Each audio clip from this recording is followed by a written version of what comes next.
नव नव भक्ति संगीतक आनंद लेबक लेल हमर यूट्यूब चैनल मैथिली भक्ति संगीत के लाल बटन दबा के सब्सक्राइब करू आहे घंटी के निशान के जरूर दबाओ। बोले शंकर भगवान की। सावन महीना में देवघर नगरिया मनमा में बसी बसी जाए। एक भक्त महादेव से विनती अर्जी करे छथिन कि हे भोलेनाथ, हे दीनानाथ, हे समदर्शी, हे पार ब्रह्म परमेश्वर, हे परमात्मा, सावन महीना में देवघर नगरिया मनमा में बसी बसी जा। भोला भंगिया बाके मोहनी मूरतिया हिया में गरी गरी जाए।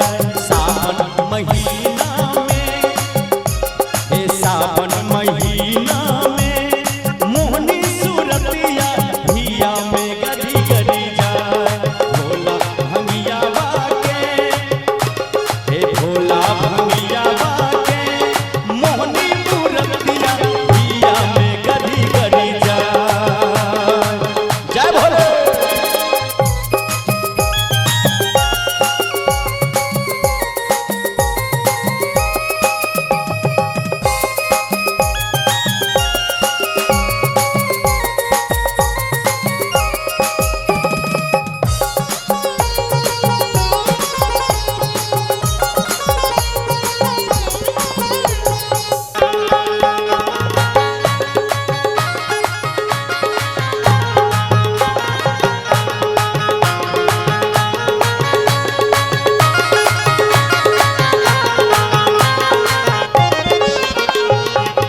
औढ़रदानी शंभु छै अजबे हिनकर कहानी।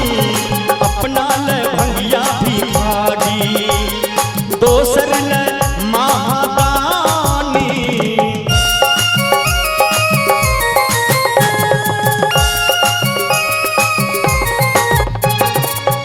औढ़रदानी शंभु छै अजबे हिनकर कहानी। अपना ल भंगिया भिखारी, दोसर ल महादानी। बम बम भोला भांगा के गोला, बम बम भोला भांगा के गोला। गंगा जल शिव पर चढ़ाबू, गंगा के दर्शन करू, कामर सजाबू सुल्तानगंज में भाई। सावन महीना में मोहनी सूरतिया बाबा के गरी गरी जा। जय हो।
हिनकर सवारी गर्दन में सांप फुफुकारी बाघंबर वस्त्रधारी छन हिनकर लीला न्यारी